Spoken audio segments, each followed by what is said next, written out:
আল্লাহ রাব্বুল আলামিন বলেন, وسارعوا إلى مغفرة من ربكم وجنة عرضها السماوات والأرض أعدت للمتقين।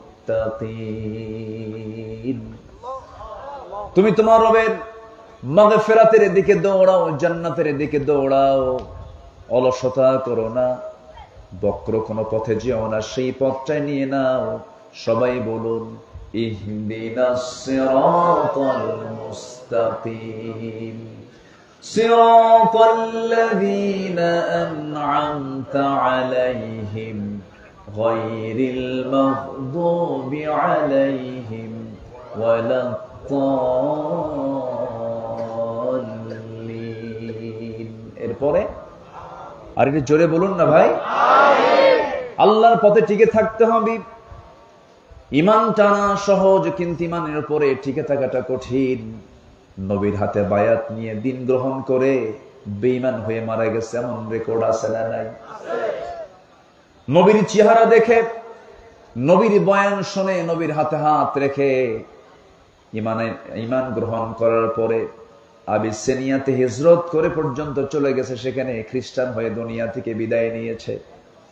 এই জন্য আমার বন্ধুগণ, আল্লাহ রাব্বুল আলামিন সেজন্য সুন্দর করে এক জায়গায় বলছেন, ইন্নাল্লাযীনা ক্বালু রাব্বুনাল্লাহু সুম্মা ইসতাকামু তাতানাসসালু আলাইহিমুল মালায়েকা আল্লা তাখাফু ওয়া লা তাহজানু ওয়া আবশিরু বিল জান্নাতিল্লাতী কুনতুম তুআদুন। জোরে বলুন আল্লাহু আকবার। যারা ঈমান আনবে এবং তার উপরে টিকে থাকবে তাদের জন্যই তো জান্নাত। টিকে থাকতে হবে, শেষ নিঃশ্বাস পর্যন্ত বলতে হবে আমার রবকে। আস্তে বলবেন, আমার রবকে। আল্লাহ আমার রব। টিকে থাকতে হবে। ঈমান তো আনা যায়, কিন্তু ঈমান আনার পরে হাজারো বাধা আপনার সামনে, আপনার জীবনে চলে আসবে। হাজারো ঝামেলা আসুক না কেন, মহামুসিবত আসুক না কেন, সেই সময় প্রকৃত যারা ঈমানদার তাদের জবান থেকে বের হবে কি, আল্লাযীনা ইযা আসাবাতুহুম মুসিবাতুন ক্বালু ইন্না লিল্লাহি ওয়া ইন্না ইলাইহি রাজিউন। জোরে বলুন আল্লাহু আকবার। যখন কোনো বিপদ আসবে ভাবতে হবে আল্লাহর সাহায্য, আল্লাহ পাক আমার প্রতি সাহায্য নাজিল করবেন। আশাদ্দুন নাসি বালাউল আম্বিয়া সুম্মাল আমসাল ফাল আমসাল। এই জগতে আদম থেকে শুরু করে নিয়ে আজ পর্যন্ত যত মানুষ পাঠিয়েছেন এবং পাঠাবেন, এর মধ্যে সবচেয়ে বড় বালা মুসিবত এসেছে হলো নবীদের উপরে, এবং তারপরে যত বালা মুসিবত আসছে আমার আল্লাহর যারা পছন্দের বান্দা তাদের উপরে। তাহলে বালা মুসিবত বিপদ আল্লাহ পাক দেন কি খারাপ ব্যক্তির উপরে বেশি না ভালো বান্দার উপরে বেশি? ভালো বান্দার উপরে বেশি। বিপদ আসবে, মুসিবত আসবে, কিন্তু চ্যালেঞ্জ ধরে রাখতে হবে হলো ঈমানের। ঈমান যেন আমার ছুটে না যায়। ঈমান চলে গেল তো সব চলে গেল। সম্মানিত ভাইয়েরা, আর সেই ঈমানকে ধরে রাখার জন্য যে ইলম দরকার, যে জ্ঞান দরকার, জ্ঞান এটা এমন একটি সম্পদ যে জ্ঞানী হয় শয়তান তাকে ধোঁকা দিতে পারে না। শয়তান তাকে কি করতে পারে না? ধোঁকা দিতে পারে না। শয়তান মূর্খের কাছে গিয়ে যত আরাম পায়, জ্ঞানীর কাছে গিয়ে সেই মজাটা পায় না। এই জন্য আল্লাহ তাআলার প্রথম হুকুম কি বলেন তো? পড়ো। বলেন তো কি প্রথম হুকুমটা কি বলেন? পড়ো। ইকরা, পড়ো। কার নামে? আস্তে বলবেন না, কার নামে? আল্লাহর নামে পড়ো। আমার দেশে পড়াশোনা যে হচ্ছে না তা না, হচ্ছে। শিক্ষিতের হার বিগত সকল সময়ের চাইতে এখন বেশি না কম? বেশি। আমার দেশে এখন শিক্ষিতের হার অনেক, কিন্তু যে শিক্ষিতরা আমরা দেখতে পাচ্ছি, যে শিক্ষিতদের দেখতে পাচ্ছি, আমার দেশের উন্নয়নে ধরুন শ্রমিকরা দেশটাকে পিছায় দিয়েছে না আগায় দিয়েছে? আগায় দিয়েছে। আমার দেশের কৃষক যারা কৃষি কাজ করেন তারা দেশকে পিছায় দিয়েছে না আগায় দিয়েছে? আগায় দিয়েছে। প্রবাসী, লক্ষ লক্ষ প্রবাসী প্রবাস জীবনে থেকে ওই পাখির মতো ঝুলে ঝুলে কনস্ট্রাকশনের যে কাজগুলো করেন, তারা দেশকে পিছায় দিয়েছেন না আগায় দিয়েছেন? আগায় দিয়েছেন। আচ্ছা বলুন তো, শ্রমিক, এই কৃষক, এই প্রবাসী লোকগুলো কি শিক্ষিত না অশিক্ষিত? অশিক্ষিত। তারা অশিক্ষিত হওয়ার পরও এই শ্রমিক, এই প্রবাসী, এই কৃষক অশিক্ষিত থাকার পরও দেশকে তারা আগায় দিল, দেশের উন্নয়নে বিশাল ভূমিকা পালন করলো। কিন্তু দেশকে পিছায় দিল কারা? বলেন কারা? শিক্ষিতরা। কোন শিক্ষিতরা? যারা কোরআন শিখেছে তারা মনে হয় নাকি? বলেন বলেন তারা? তাহলে শিক্ষা দু প্রকার। দেশকে পিছায় দিয়েছে রুহের শিক্ষায় শিক্ষিত যারা, যে শিক্ষার মধ্যে প্রাণ আছে, ওহির শিক্ষার মধ্যে যে প্রাণটা আছে, এই শিক্ষায় শিক্ষিত লোকগুলো দেশকে পিছায় দেয় নাই। দেশের টাকা লোপাট করে বাইরে পাচার করেছে ওই সমস্ত শিক্ষিতরাই যারা কোরআন ছাড়া জ্ঞান অর্জন করে জাতিকে ঠকিয়ে দিয়েছে। সম্মানিত ভাইয়েরা, আমি বলছি না যে আপনি ইঞ্জিনিয়ার হবেন না, হবেন। আমি বলছি না আপনি ডাক্তার হবেন না, হবেন। কেন হবেন না? ডাক্তার হবেন, ইঞ্জিনিয়ার হবেন। কিন্তু সব জ্ঞান অর্জন আপনি করতে পারবেন, আপত্তি নেই। কিন্তু সবার ডাক্তার হওয়া ফরজ না, সবার ইঞ্জিনিয়ার হওয়া ফরজ না। কিন্তু সবার জন্য জান্নাত পাওয়ার জন্য কি শেখা ফরজ? বলেন বলেন বলেন, কি শেখা ফরজ? কোরআন শেখা সবার জন্য ফরজ। সম্মানিত ভাইয়েরা, এই জাতিকে কোরআন থেকে মাহরুম রাখা হয়েছে।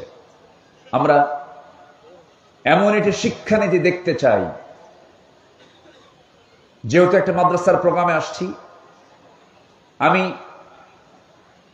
স্পষ্ট ভাষায় জানিয়ে দিতে চাই, আমরা সামনে এমন একটি শিক্ষানীতি দেখতে চাই যে শিক্ষানীতির ভিতরে সকল ফ্যাকাল্টিতে, সকল শিক্ষায়, সকল প্রতিষ্ঠানে সবার আগে 1 নম্বর সিলেবাস হবে কোরআন। এটি কি দেখতে চান আপনারা? জাতি তখনই ভালো হবে যখন জাতির হাতে তুলে দেওয়া হবে কি? কি তুলে দেওয়া হবে? কোরআন। কিন্তু আমি নিজেও ঢাবির ছাত্র ছিলাম, ঢাকা ইউনিভার্সিটিতে পড়াশোনা করেছি। বিগত সময়ে যে রাজনীতিগুলো আমরা দেখেছি, ছাত্রদের হাতে কোরআন তুলে দিয়েছে না অস্ত্র তুলে দিয়েছে? কোরআন তুলে দিয়েছে না মাদক তুলে দিয়েছে? কোরআন তুলে দিয়েছে না নারী তুলে দিয়েছে? আমরা সেই নেতৃত্ব দেখতে চাই না।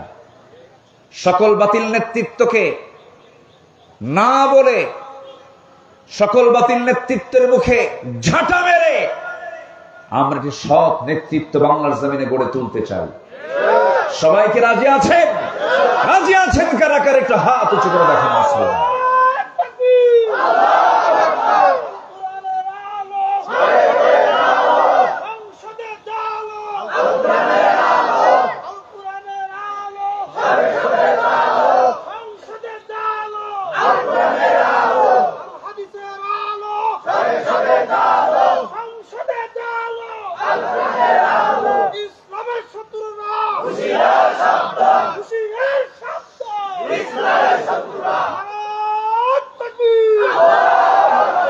আল্লাহ কবুল করুন, জোরে বলি আমিন।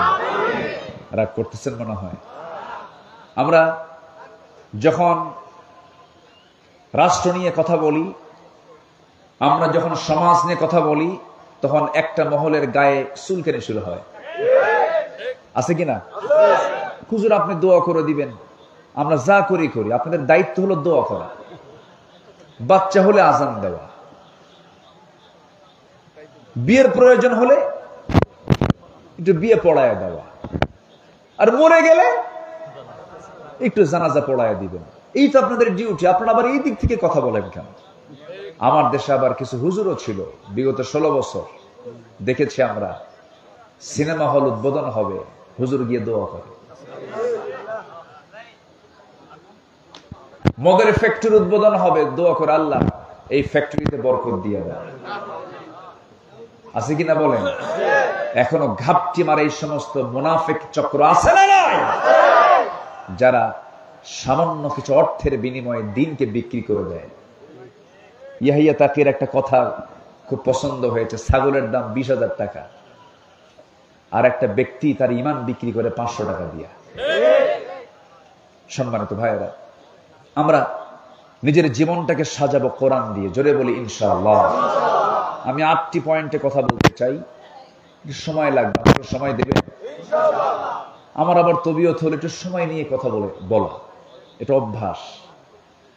আমি যারা আমার আলোচনা শোনেন, আমি একটু সময় নিয়ে কথা বলি, যে সময় আমাকে দিলে আমি বলা শুরু করতে পারি।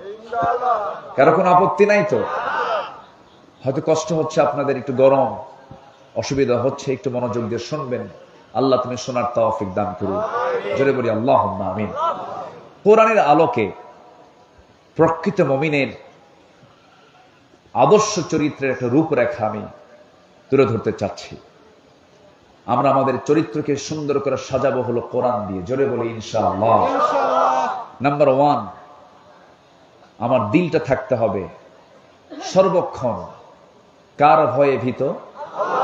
আসতে বলবেন না, কার ভয়ে ভীত থাকতে হবে? আল্লাহর ভয়।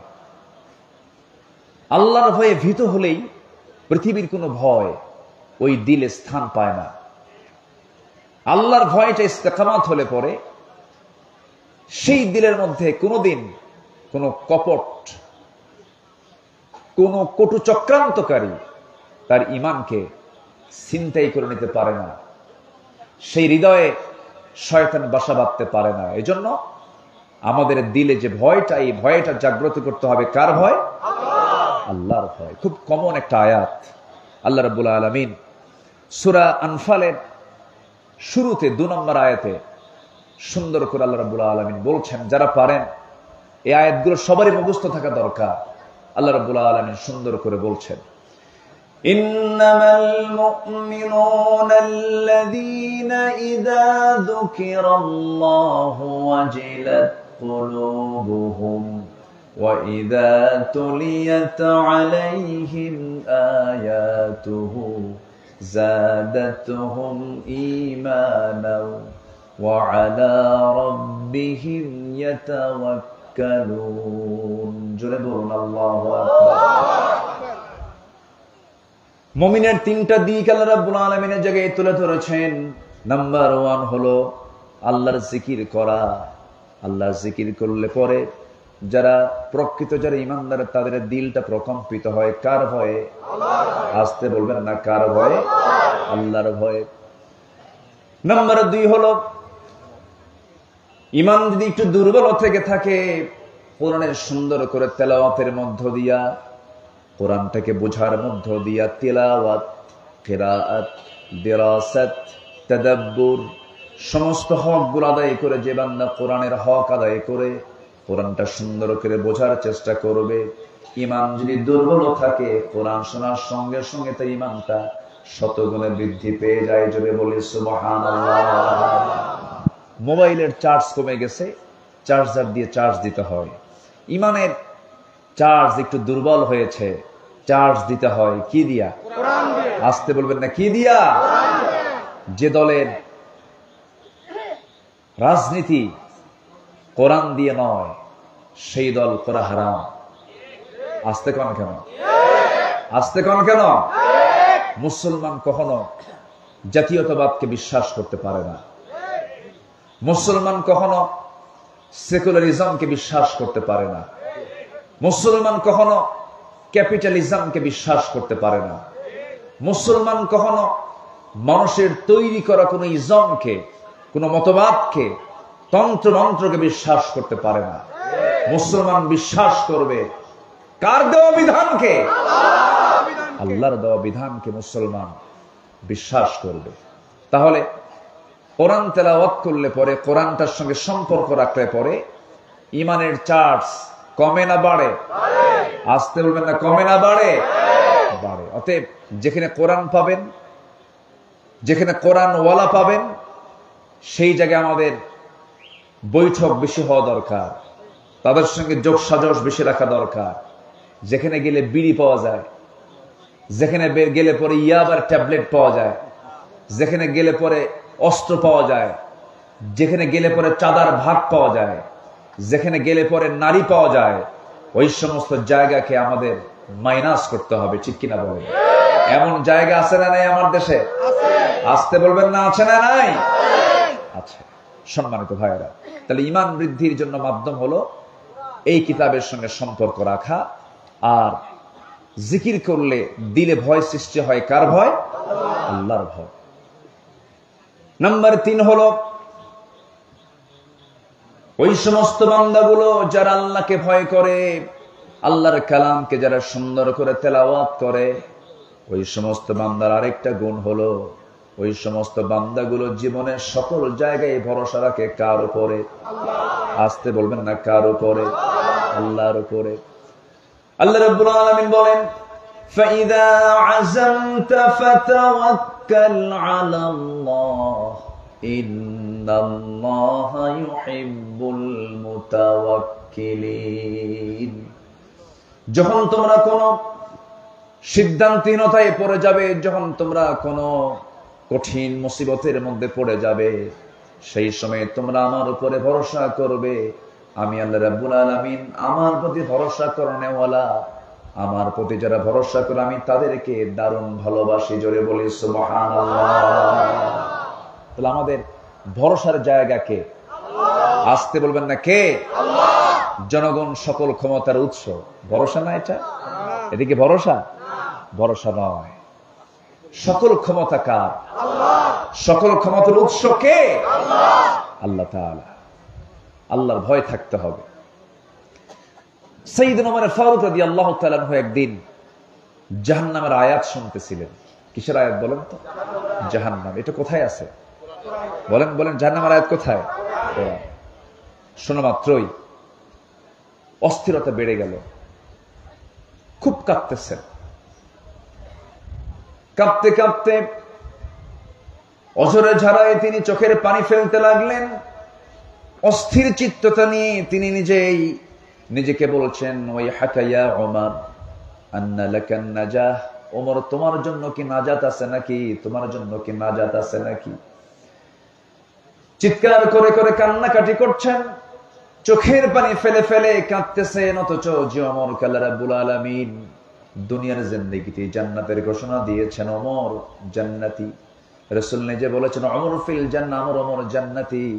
সে ওমর যদি জাহান্নামের আয়াতগুলো শুনতে শুনতে অস্থির হয়ে যান, চোখের পানি ফেলে ফেলে কাঁদেন।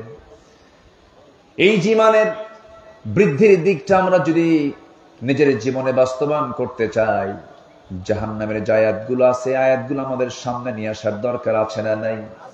আছে। আমরা সুন্দর করে কোরআনটা পড়বো। জোরে বলি ইনশাআল্লাহ। কোরআনটা বেশি বেশি পড়বো, বেশি বেশি শুনবো। কোরআন শুনবো বেশি, গান শুনবো।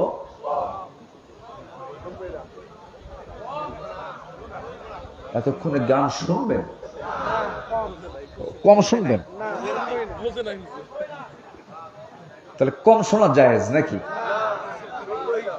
যেটা জায়েজ নাই, কমও জায়েজ নাই, বেশিও জায়েজ নাই। সারা বছর কোন মাসে আইয়ামে 20 রোজা বাদ দেয় না। সোমবার বৃহস্পতিবার রোজা রাখে। ঈদের দিন মদ খায়। ঈদের দিন কি খায়?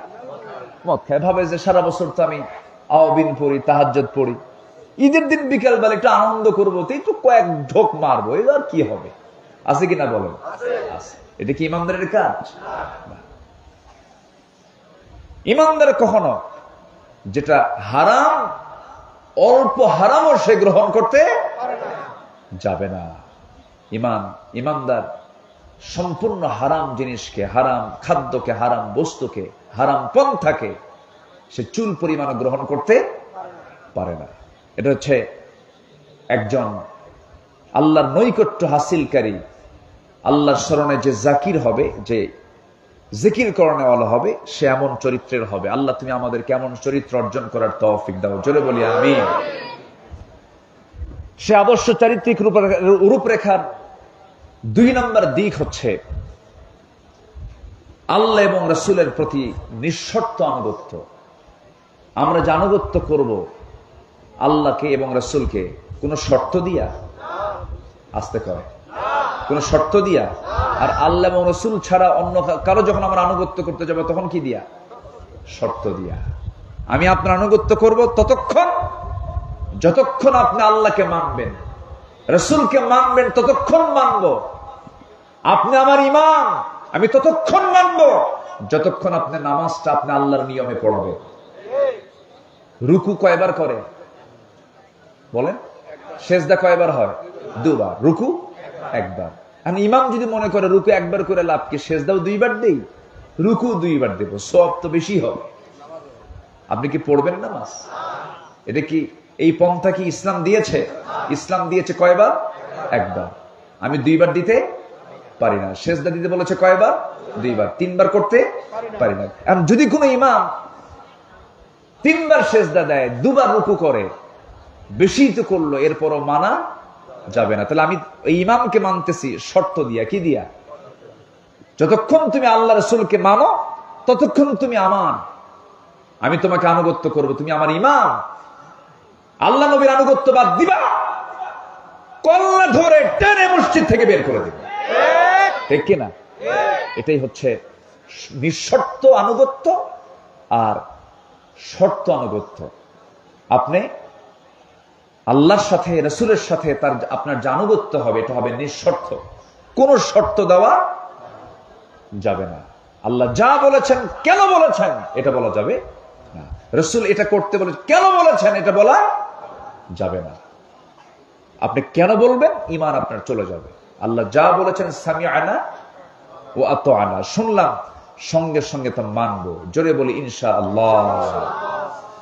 আল্লাহ রাব্বুল আলামিন বলেন, ইয়া আইয়ুহাল্লাযীনা আমানু আতিউল্লাহা ওয়া আতিউর রাসূল ওয়া লা তুবতিলু আ'মালাকুম। আল্লাহ পাক আরেক জায়গায় বলছেন, ইয়া আইয়ুহাল্লাযীনা আমানু আতিউল্লাহা ওয়া আতিউর রাসূল ওয়া উলিল আমরি মিনকুম ফাইন তানাযা'তুম ফি শাইইন ফারুদ্দুহু ইলাল্লাহি ওয়ার রাসূল। জোরে বলুন আল্লাহু আকবার। আল্লাহর আনুগত্য করো, নবী আনুগত্য করো, তোমাদের মধ্যে যারা লিডার তাদের তোমার আনুগত্য করো। তবে তারা যদি কোনো ঝামেলায় পড়ে যায়, কোনো ঝামেলায় তোমরা যদি পড়ে যাও, সেই ক্ষেত্রে তোমরা ফিরে যাবে ফারুদ্দুহু ইলাল্লাহি ওয়ার রাসূল, আল্লাহ এবং রাসূলের দিকে। অর্থাৎ আল্লাহ এবং রাসূলের যে আনুগত্য করবে, এই আনুগত্যের মাঝে কোনো শর্ত আরোপ করা যাবে না। আমার বন্ধুগণ, একটু কান লাগায় মনোযোগ দিয়ে সবাই শোনার চেষ্টা করবেন। সাহাবায়ে কেরাম নবীর যে আনুগত্য করেছেন, কোন শর্ত দিয়ে তারা আনুগত্য করেন নাই, হাসি মুখে জীবন দিয়েছেন। রাসূল যখন যা বলেছেন, সাহাবায়ে কেরাম কোন শর্ত লাগায় তারা আনুগত্য করেন নাই, সঙ্গে সঙ্গে তা মেনে নিয়েছেন। আল্লাহ রাব্বুল আলামিন আমার রাসূলকে এত দাম দিয়েছেন, এত সম্মান দিয়েছেন। আমার আল্লাহ রাব্বুল আলামিন রাসূলকে সম্মান দিতে গিয়ে গোটা বান্দাকে জানিয়ে দিচ্ছেন, ও আমার বান্দারা, আমার যদি ভালোবাসা পেতে চাও, একজন ব্যক্তির আনুগত্য তোমার জন্য আমি আল্লাহ অপরিহার্য করে দিলাম, সেটা হলো আমার রাসূলের আনুগত্য করা। আমার যদি ভালোবাসা পেতে চাও, আমার মুহাব্বত যদি তুমি অর্জন করতে চাও, শর্ত হলো আমার নবীর তোমরা ইত্তেবা করবে। আল্লাহ রাব্বুল আলামিন বলছেন, ফাত্তাবিউনি ইউহিব্বুকুমুল্লাহ ওয়া ইয়াগফির লাকুম যুনুবাকুম ওয়াল্লাহু গফুরুর রহিম। জোরে বলুন আল্লাহু আকবার। আল্লাহর যদি ভালোবাসা পেতে চাও, নবীর আনুগত্য করো, নবী যা কিছু বলেছেন তা তোমরা ফলো করো। ব্যক্তি জীবন থেকে শুরু করে নিয়া তোমার যত জীবন আছে প্রত্যেকটা জীবনের প্রত্যেকটা অঙ্গনে নবীকে মানো, নবীকে ফলো করো, নবীর তোমরা আনুগত্য করো। ব্যক্তি জীবনে রাসূলকে মানবে, রাষ্ট্রীয় জীবনে রাসূলকে মানবে না। ধর্মীয় জীবনে নামাজকে মানবে, রোজাকে মানবে, কিন্তু রাজনীতির ময়দানে গিয়ে তুমি রাসূলকে মানবে না। তুমি নবীর তো উম্মত হতে পারো না, তুমি একজন ভণ্ড প্রতারক। আসতে কোন কেন? এরকম ভণ্ড প্রতারক তো আমার দেশে নাই মনে হয়। আসতে বলবেন না, আছে না নাই? সম্মানিত ভাইয়েরা, রাসূলকে ভালোবাসা মানে এটা নয় একটু দুরূদ শরীফ পড়লাম, হ্যাঁ সওয়াব পাবেন, অবশ্যই দরুদ পড়লে সওয়াব পাবেন না কেন?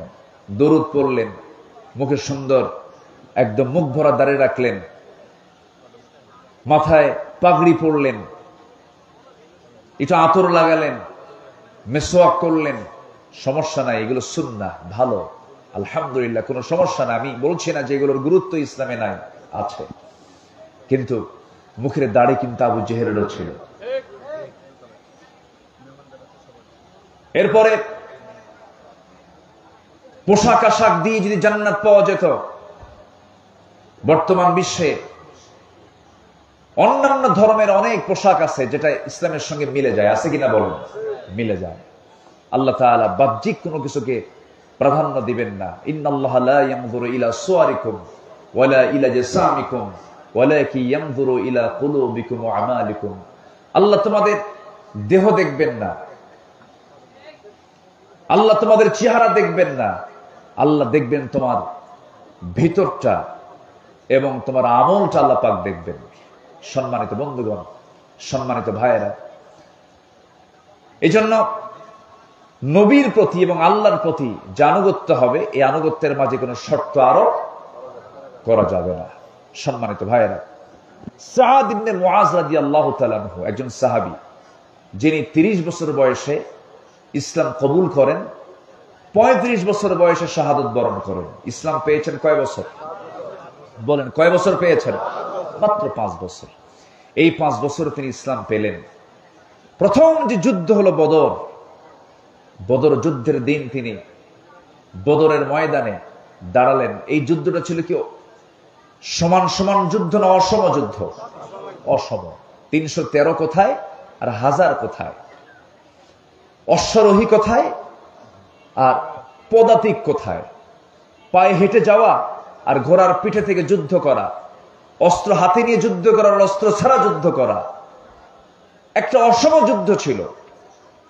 সেই যুদ্ধের ময়দানে এই সাদ বিন মুআজ রাদিয়াল্লাহু তাআলা আনহু যখন আমার নবী যখন ডাকলেন দীপ্ত কণ্ঠে, সেই বদরের ময়দানে দাঁড়িয়ে তিনি বলছেন, ফাওয়াল্লাযী বা'আসাকা বিল হক, আল্লাহর কসম করে বলছি যিনি আপনাকে সত্য সহ প্রেরণ করেছেন, লাউস্তাআরাতু বিনা হাযাল বাহর, হে রাসূল আপনি যদি আমাদেরকে সমুদ্রের দিকে অগ্রসর করতে বলেন, আমরা অগ্রসর হব, ঝাঁপিয়ে পড়ব, আপনার আনুগত্যের বাইরে আমরা এক চুল পরিমাণ যাব না। জোরে বলে সুবহানাল্লাহ। সেই সাহাবী বদরে গেলেন, উহুদও গেলেন, খন্দকের যুদ্ধ পরপর এই 3 নম্বর যুদ্ধে অংশগ্রহণ করলেন। মাত্র 5 বছর তিনি ইসলাম পেয়েছেন, 30 বছরে দিন গ্রহণ করলেন, 35 বছরে দুনিয়া থেকে বিদায় নিলেন। যখন উহুদের ময়দানে, খন্দকের পরীক্ষা খননের যুদ্ধের ময়দানে যখন তিনি উপস্থিত, যুদ্ধ শেষ হওয়ার মাঝেই একটা আক্রমণ তার প্রতি করা হলো, রক্তক্ষরণ শুরু হয়ে গেল। সে রক্তক্ষরণে তিনি রক্ত শূন্যতায় পড়ে গেলেন। এক পর্যায়ে তাকে বাঁচানো গেল না, তিনি দুনিয়া থেকে বিদায় নিলেন। সাহাবায়ে কেরাম শোকাহত চিত্ততা নিয়ে রাসূলের সামনে এসে বলছেন, ইয়া রাসূলুল্লাহ, আপনার প্রিয় সাহাবী সাদ বিন মুআজকে আমরা অনেক চেষ্টা করেছি, তার সেবা করেছি, বাঁচল না, দুনিয়া থেকে বিদায় নিয়েছেন। আমার নবীজি শোনা মাত্রই ইন্না লিল্লাহ বললেন, তার জন্য দোয়া করলেন। এবং আমার নবীজি বলেন, সাহাবীরা শোনো, আমার এই প্রিয় সাহাবীর মাত্র 5 বছরের ইসলামের আনুগত্যের মধ্য দিয়ে সে যে জীবন যাপন করেছে, আল্লাহ পাক তার এই মৃত্যুতে এত বেশি খুশি হয়েছেন যে আরশ আজিম পর্যন্ত প্রকম্পিত হয়েছে। ইহতাজ্জাতিল আরশ, আরশ প্রকম্পিত হয়েছে তার মৃত্যুতে। মানে আরশ জেনে গেছে, আরশের ফেরেশতারা জেনে গেছে যে একজন আল্লাহর প্রকৃত বান্দা দুনিয়া থেকে বিদায় নিলেন। মাত্র কয় বছর? আসতে বলেন কয় বছর? 65 বছর পার হয়, নামাজ পড়ে না। 67 বছরের বুড়া মানুষ, চামড়া কুচকে গেছে, টেনে টেনে নাপিতকে কয় দাড়িটা কেটে দে। বুড়া কি হওয়া সম্ভব? আছে না নাই? বদনসিব, এরকম বদনসিব আছে না নাই? আচ্ছা, এগুলো করা যাবে না। আমরা জীবনের সকল জায়গা আনুগত্যের চূড়ান্ত দিকটা আমরা আল্লাহর জন্য, রাসূলের জন্য আমরা বরাদ্দ করব। জোরে বলি ইনশাআল্লাহ। জি ইনশাআল্লাহ। সম্মানিত ভাইয়েরা, আমি কি শেষ করে দেব? আলোচনা চালাবো? জোরে বলি ইনশাআল্লাহ। নাম্বার 3, দায়িত্ব এবং জবাবদিহিতার ভারে বিগলিত হৃদয় এবং আত্মসমালোচনা। যে ব্যক্তি নিজের দোষ খুঁজে পায় সে হচ্ছে আল্লাহর পছন্দের বান্দা। বলি আলহামদুলিল্লাহ। আমরা খুঁজে পাই কার দোষ? বলেন বলেন, অন্যের দোষ। কিন্তু দোষ খুঁজে বের করতে হবে কার? নিজের দোষ। নিজেরই তো সমস্যা অনেক, আমি অন্যের সমস্যা দেখবো কখন? নিজেই তো রোগী, ঠিক কিনা বলেন? আমার দোষ আছে না নাই? কিন্তু আমরা অন্যের দোষে আমরা তালাশে ব্যস্ত হয়ে পড়ি না। নিজের সমালোচনা, নিজের দোষ খোঁজার চেষ্টা করতে হবে এবং মাথায় রাখতে হবে জবাবদিহিতার কাঠগড়ে দাঁড়াবো একদিন কার সামনে? আসতে বলবেন না, কার সামনে? আল্লাহর সামনে। আল্লাহ রাব্বুল আলামিন সুন্দর করে বলছেন, ইন্না আরাদনাল আমানাতা আলাস সামাওয়াতি ওয়াল আরদ ওয়াল জিবালি ফাআবাইনা আন ইয়াহমিলনাহা ওয়া আশফাকনা মিনহা ওয়া হামালাহাল ইনসান ইন্নাহু কানা যালুমান জাহুলা। জোরে বলুন আল্লাহু আকবার। সূরাতুল আহজাব 72 নম্বর আয়াত আল্লাহ রাব্বুল আলামিন বান্দার পরিচয় দিতে নিয়ে তিনি বলছেন, আমি আসমান, জমিন, পর্বতমালার প্রতি আমানত পেশ করেছি। তারা তা বহন করতে অস্বীকার করেছে, ভীত হয়ে পড়েছে, কিন্তু মানুষ সেই আমানতকে বহন করেছে। আমার বন্ধুগণ, মানুষকে আল্লাহ পাক সেই দায়িত্ব দিয়েছেন। একজন খলিফার কথা কিছুক্ষণ আগেও বলেছি। 2 নম্বর খলিফার নাম কি বলেন? বলেন কি? কিসের আয়াত শুনে কেঁদেছেন? মনে আছে আপনাদের? ওমর। আল্লাহু আকবার। কয় নম্বর খলিফা? বহুদিন আগে এক মাহফিলে বললাম, ওমরে ফারুককে চিনেন কে? তো সামনে থেকে এক ছোট্ট ছেলে দাঁড়ায় বলে, হুজুর আমি চিনি। কে? আমাদের বাড়ির দোতলায় ভাড়া থাকে। আমাদের বাড়ির দোতলায় ভাড়া থাকে। এটা কি সেই ভাড়া থাকে ওমর? কোন ওমর? বলেন বলেন বলেন। কোরআনের ওমর। আল্লাহু আকবার। রাসূল মারা গেছেন, উনি বিশ্বাস করতে পারছিলেন না। কি ভালোবাসা ছিল! আল্লাহু আকবার। আমার নবী ইন্তেকাল করেছেন। ওয়ামা মুহাম্মাদুন ইল্লা রাসূল قد خلت من قبله الرسل।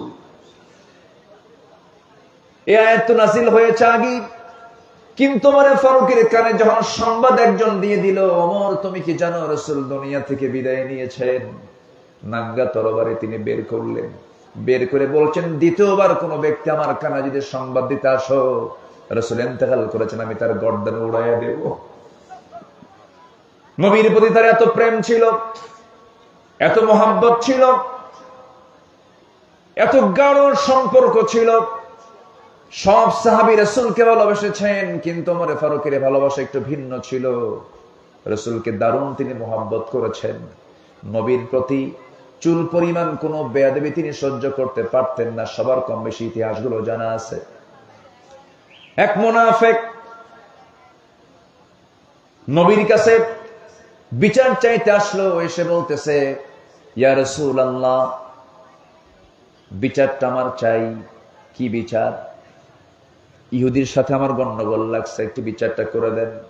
নবীজি মুনাফিকের পক্ষে রায় না দিয়া রায়টা দিয়েছেন ইহুদির পক্ষে। কারণ রাসূল কি মুসলমান দেখবেন, ইহুদি দেখবেন না, আইন দেখবেন। কারণ কি দেখবেন? কি দেখবেন? ইআদিলু হুয়া আকরাবু লিত্তাকওয়া, ইআদিলু হুয়া আকরাবু লিত্তাকওয়া। আদালত ঠিক রাখো, এটাই হলো তাকওয়ার জায়গা। এটা কিসের জায়গা?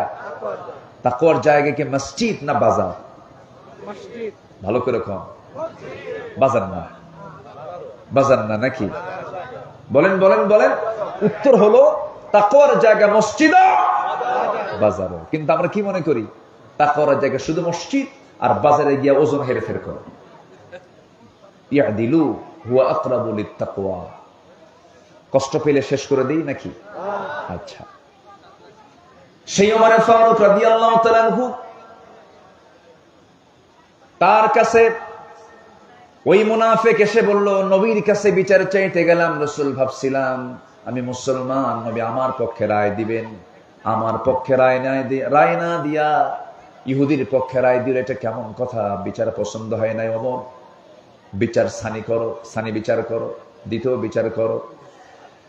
সাইয়েদনা ওমর ফারুক রাদিয়াল্লাহু আনহু কাছে কথাটা এত জঘন্য মনে হলো, এতটা আপত্তিকর মনে হলো, কাউকে বলার প্রয়োজন মনে করলেন না। শুধু বললেন, তুমি একটু দাঁড়াও, ভিতরে থেকে আসি। ভিতরে গেছেন, হাতের মধ্যে কি নিয়েছেন বলেন? কি নিয়েছেন? কার প্রতি ভালোবাসা? নবীর প্রতি ভালোবাসা। চিন্তা করে দেখো, অন্য কথাও তো বলতে পারতেন, বেকুব, বেয়াদব, নবীর বিচার পছন্দ হয় না, যাও এখান থেকে, বলতে পারতেন। ভাবলেন এটা তো বদমাইশ, এটা বাঁচাবই না। তরবারি হাতে নিলেন, কোনো কথা নাই, বাইরে এসে একটা শব্দ বের করার মতো সুযোগও দিলেন না। তরবারি তার গর্দান বরাবর মেরে দিলেন। মুনাফিক দুনিয়া থেকে বিদায় নিল। আমার নবীর কাছে সংবাদ চলে গেছে। রাসূল ভাবলেন, আহারে ওমর বুঝি একটা খুন করে ফেললো। আল্লাহর পক্ষ থেকে আয়াত নাযিল হলো, ওমর যে সিদ্ধান্ত নিয়েছে এটাই হলো সঠিক সিদ্ধান্ত। কারণ